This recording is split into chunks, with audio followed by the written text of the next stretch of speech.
The Star by H.G. Wells. Read for you by Hugh Carr.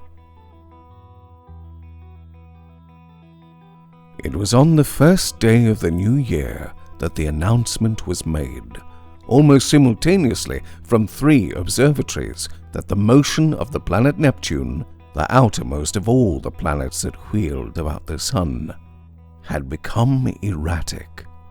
Ogilvy had already called attention to a suspected retardation in its velocity in December. Such a piece of news was scarcely calculated to interest the world, the greater portion of whose inhabitants were unaware of the existence of the planet Neptune.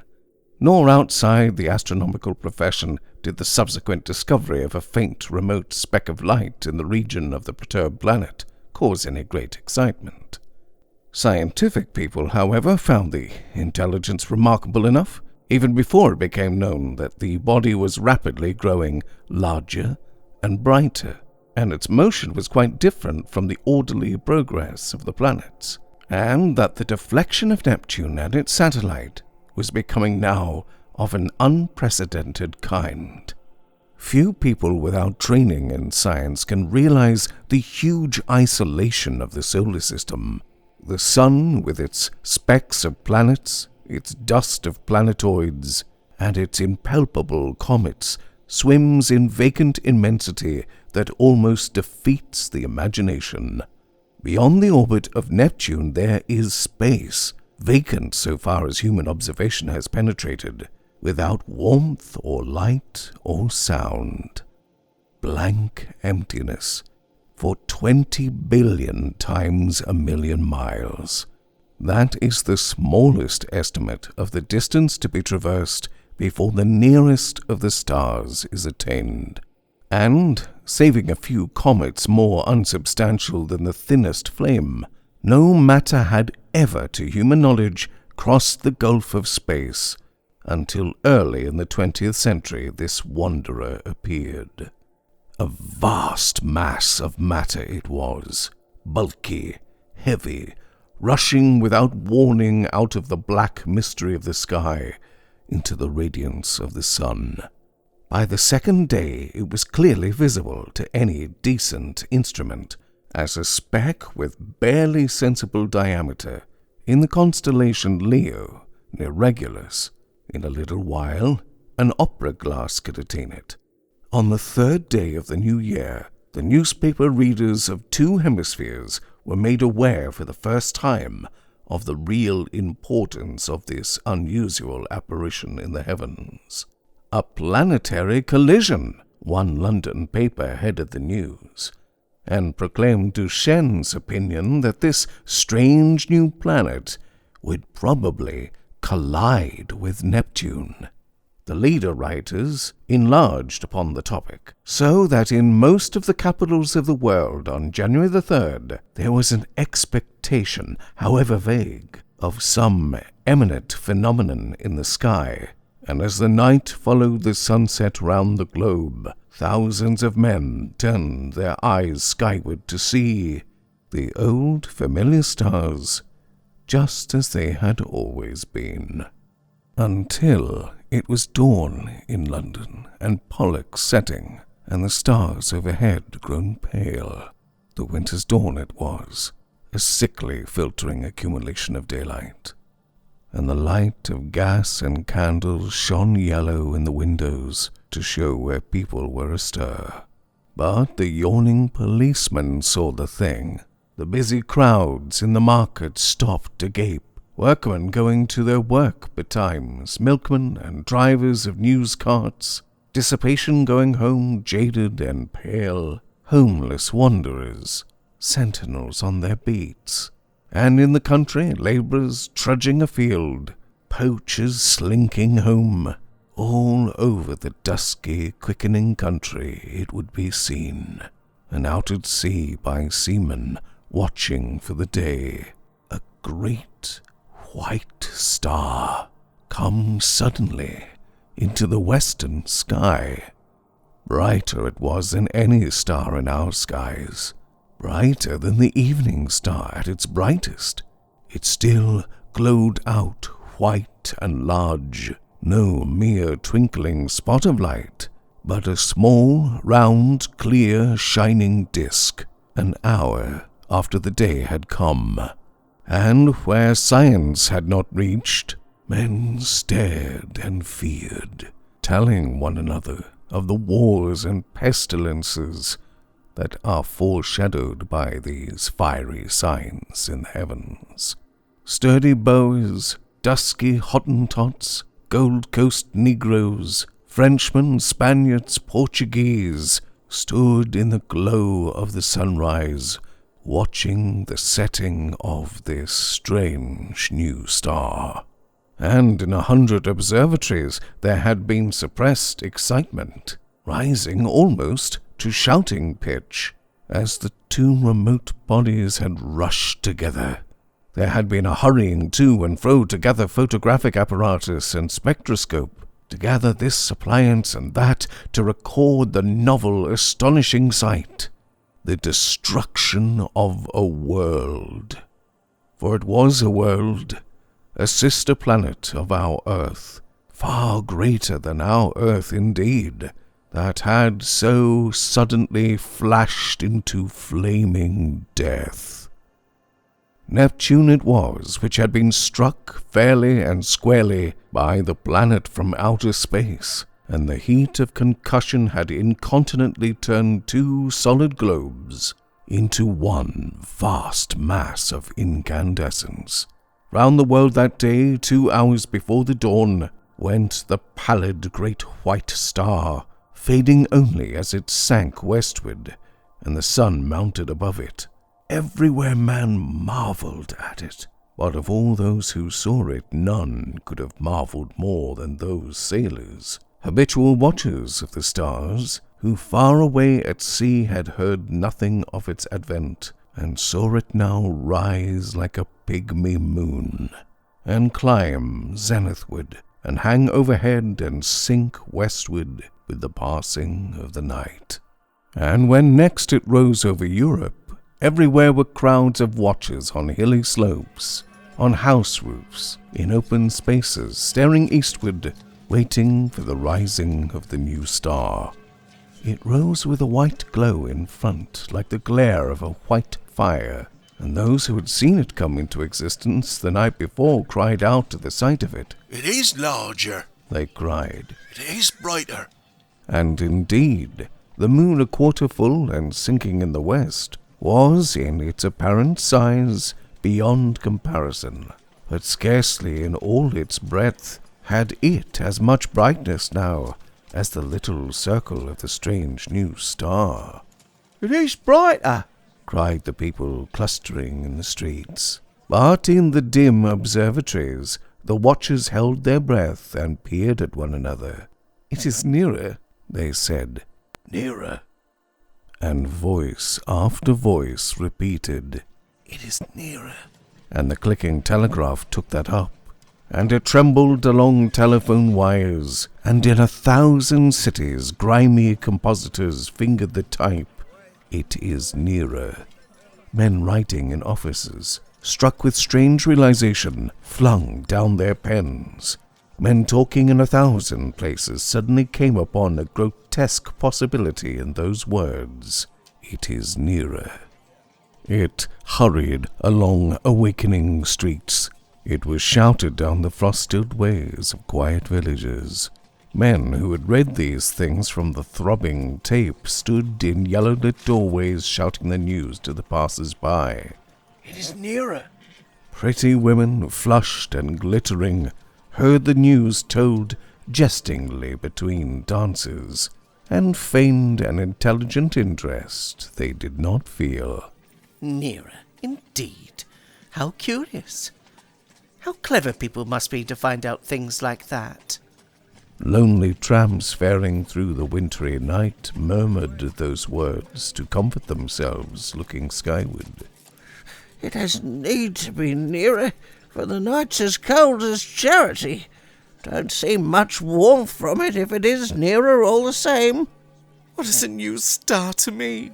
cried the weeping woman kneeling beside her dead. The schoolboy, rising early for his examination work, puzzled it out for himself, with the great white star shining broad and bright through the frost flowers of his window. Centrifugal, centripetal, he said, with his chin on his fist. Stop a planet in its flight, rob it of its centrifugal force. What then? Centripetal has it, and down it falls into the sun. And this, do we come in the way? I wonder. The light of that day went the way of its brethren, and with the later watches of the frosty darkness rose the strange star again. And it was now so bright that the waxing moon seemed but a pale yellow ghost of itself, rising huge in the sunset hour.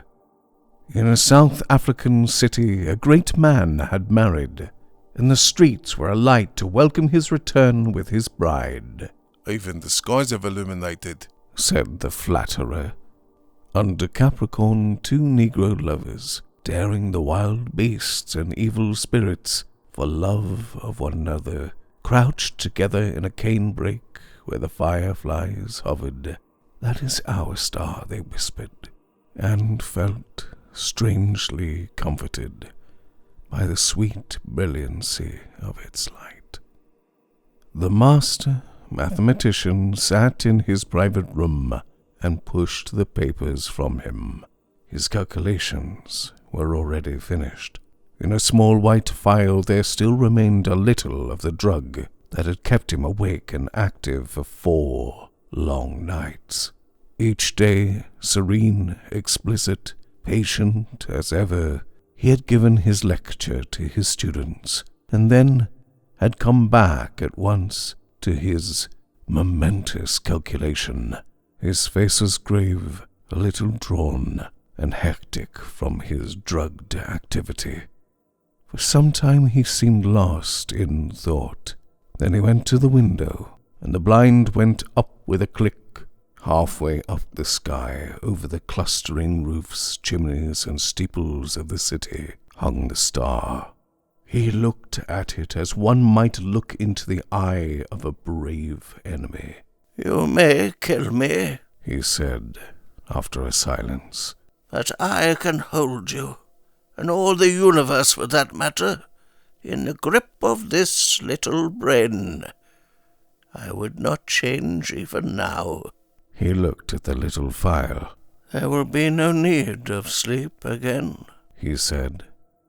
The next day, at noon, punctual to the minute, he entered his lecture theatre, put his hat on the end of the table, as his habit was, and carefully selected a large piece of chalk.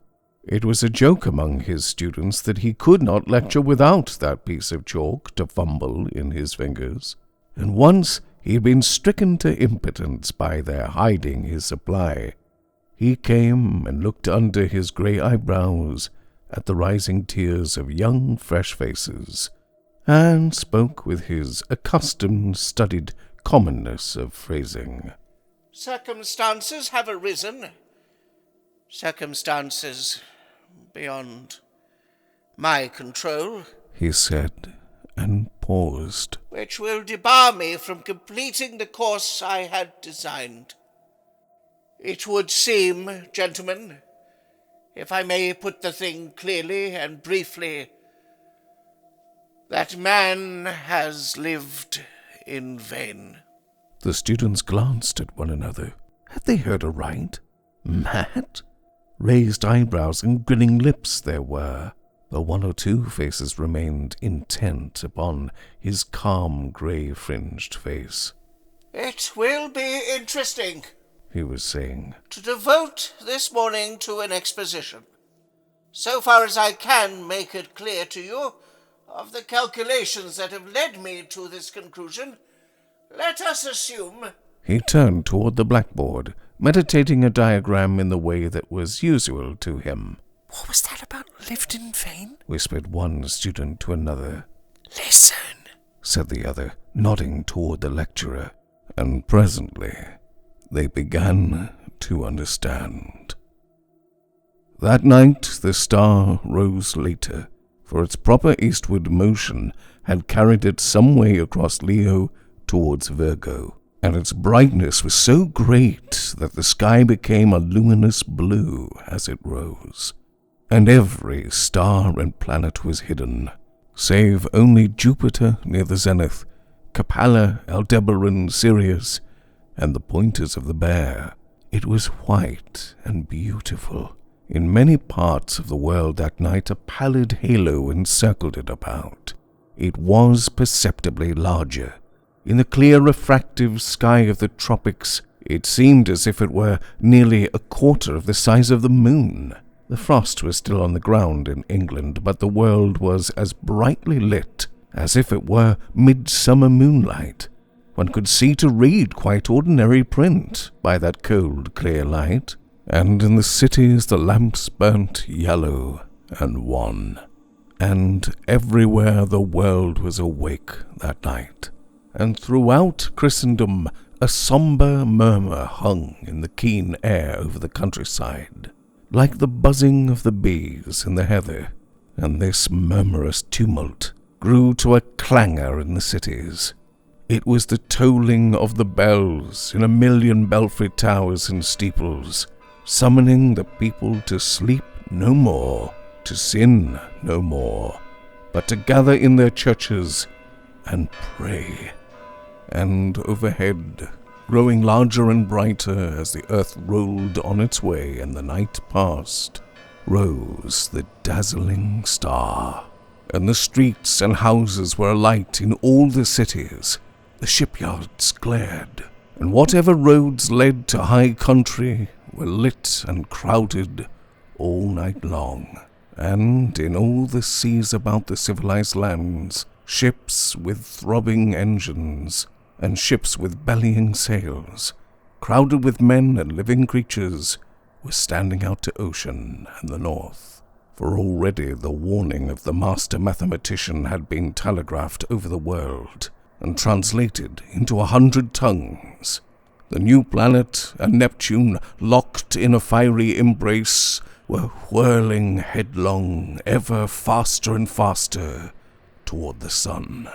Already every second this blazing mass flew 100 miles, and every second its terrific velocity increased. As it flew its course, it must pass 100 million of miles wide of the earth, and scarcely affect it. But near its destined path, as yet only slightly perturbed, spun the mighty planet Jupiter and his moon sweeping splendid around the sun. Every moment now the attraction between the fiery star and the greatest of the planets grew stronger. And the result of that attraction? Inevitably, Jupiter would be deflected from its orbit to a new elliptical path, and the burning star, swung by his attraction wide of its sunward rush, would describe a curved path, and perhaps collide with, and certainly pass close to, our Earth. Earthquakes, volcanic outbreaks, cyclones, sea waves, floods, and a steady rise in temperature to I know not what limit. So prophesies the master mathematician. And overhead, to carry out his words, lonely and cold and livid, blazed the star of the coming doom. To many who stared at it that night and till their eyes ached, it seemed that it was visibly approaching. And that night, too, the weather changed, and the frost that had gripped all Central Europe and France and England softened towards a thaw. But you must not imagine, because I have spoken of people praying through the night, and people going aboard ships, and people fleeing towards mountainous country, that the whole world was already in a terror because of the star. As a matter of fact, use and want still ruled the world. And save for the talk of idle moments and the splendor of the night, 9 human beings out of 10 were still busy at their common occupations. In all the cities the shops, save one here and there, opened and closed at their proper hours. The doctor and the undertaker plied their trades, and workers gathered in the factories. Soldiers drilled, scholars studied, lovers sought one another. Thieves lurked and fled, politicians planned their schemes. The presses of the newspapers roared through the nights, and many a priest of this church and that would not open his holy building to further what he considered a foolish panic. The newspapers insisted on the lesson of the year 1000. For then, too, people had anticipated the end. The star was no star, mere gas, a comet, and were it a star, it could not possibly strike the earth. There was no precedent for such a thing. Common sense was sturdy everywhere, scornful, jesting, a little inclined to persecute the obdurate fearful. That night, at 7:15 by Greenwich time, the star would be at its nearest to Jupiter. Then the world would see the turn things would take. The master mathematician's grim warnings were treated by many as so much mere, elaborate self-advertisement. Common sense at last, a little heated by argument, signified its unalterable convictions by going to bed. So, too, barbarism and savagery, already tired of the novelty, went about their nightly business, and save for a howling dog here and there, the beast world left the star unheeded.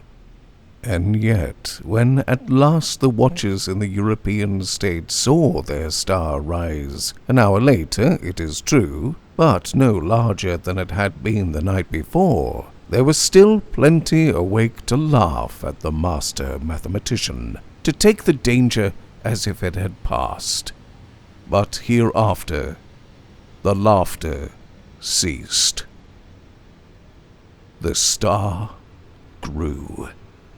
It grew with a terrible steadiness hour after hour, a little larger each hour, a little nearer the midnight zenith, and brighter, until it had turned night into day. Had it come straight to the earth instead of in a curved path, had it lost no velocity to Jupiter, it must have leapt the intervening gulf in a day. But as it was, it took 5 days altogether to come by our planet.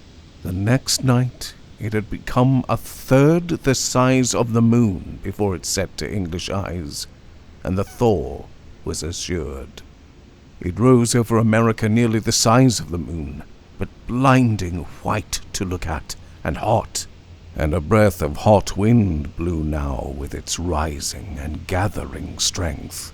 And in Virginia and Brazil and down the St. Lawrence Valley, it shone intermittently through a driving reek of thunderclouds, flickering violet lightning, and hail unprecedented.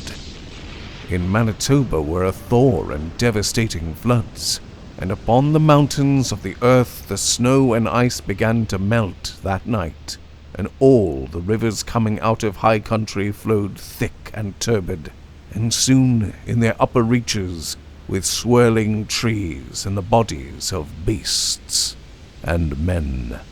They rose steadily in the ghostly brilliance, and came trickling over their banks at last behind the flying population of their valleys, and along the coast of Argentina, and up the South Atlantic tides were higher than they had ever been in the memory of man, and the storms drove the waters in many cases scores of miles inland, drowning whole cities, and so great grew the heat during the day that the rising of the sun was like the coming of a shadow.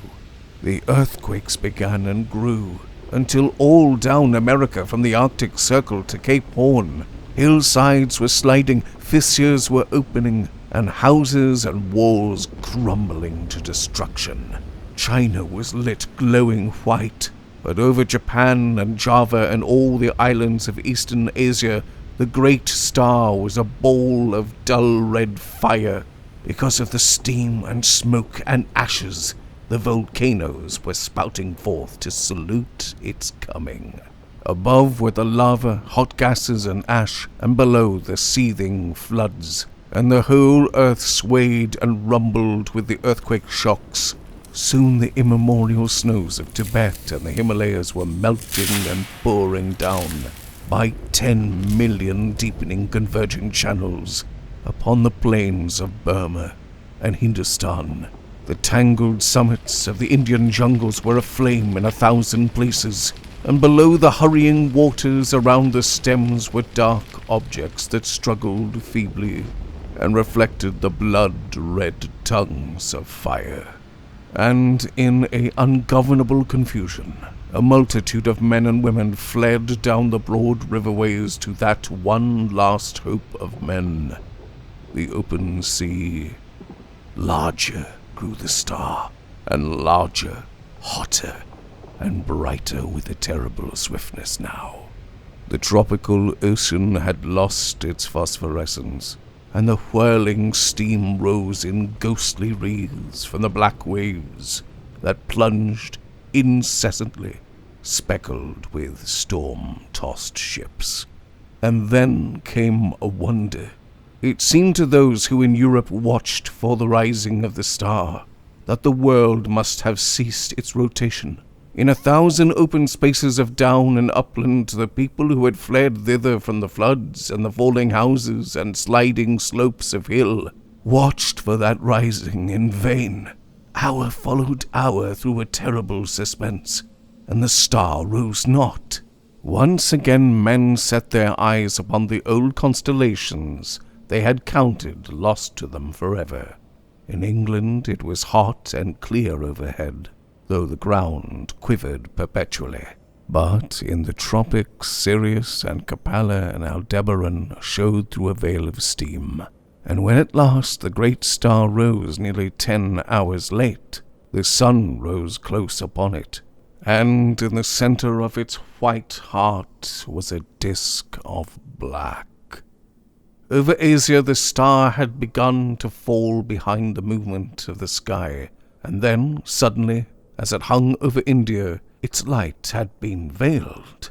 All the plain of India, from the mouth of the Indus to the mouths of the Ganges, was a shallow waste of shining water that night, out of which rose temples and palaces, mounds and hills, black with people.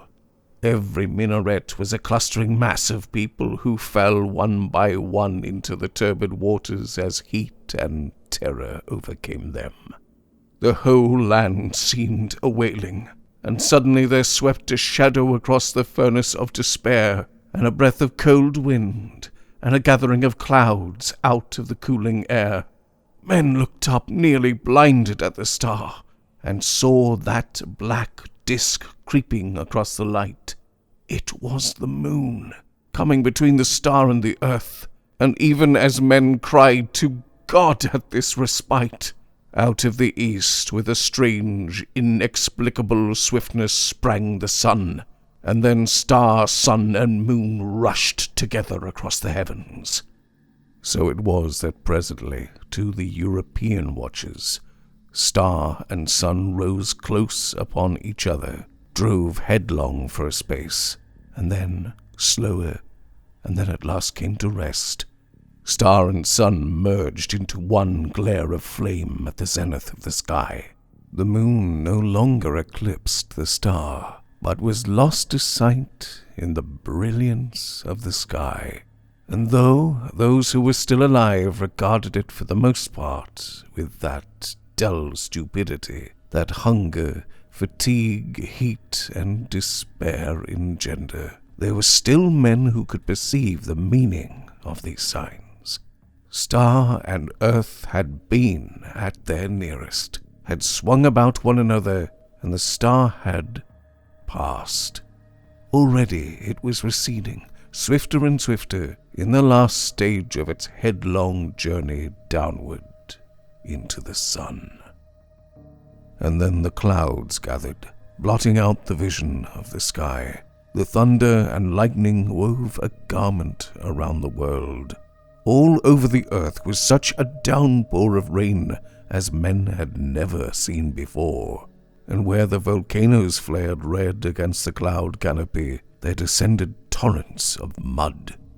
Everywhere the waters were pouring off the land, leaving mud-stilted ruins. and the earth littered like a storm-worn beach with all that had floated, and the dead bodies of the men and brutes, its children. For days the water streamed off the land, sweeping away soil and trees and houses in the way, and piling huge dikes and scooping out titanic gullies over the countryside. Those were the days of darkness that followed the star and the heat. All through them, and for many weeks and months, the earthquakes continued. But the star had passed, and men, hunger-driven and gathering courage only slowly, might creep back to their ruined cities, buried granaries, and sodden fields.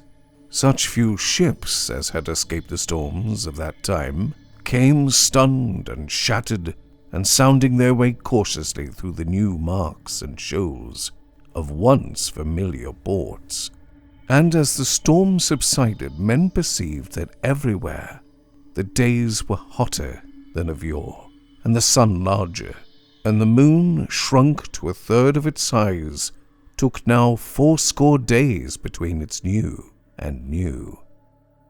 But of the new brotherhood that grew presently among men, of the saving of laws and machines, of the strange change that had Iceland and Greenland, the shores of Baffin's Bay, so that the sailors coming there presently found them green and gracious, and could scarce believe their eyes, this story does not tell. Nor of the movement of mankind, now that the earth was hotter, northward and southward towards the poles of the earth. It concerns itself only with the coming and the passing of the star. The Martian astronomers, for there are astronomers on Mars, although they are different beings from men, were naturally profoundly interested by these things. They saw them from their own standpoint, of course. Considering the mass and temperature of the missile that was flung through our solar system into the sun, one wrote, "It is astonishing what little damage the Earth, which it missed so narrowly, has sustained. All the familiar continental markings and the masses of the seas remain intact, and indeed the only difference seems to be a shrinkage of the white discoloration, supposed to be frozen water, round each pole.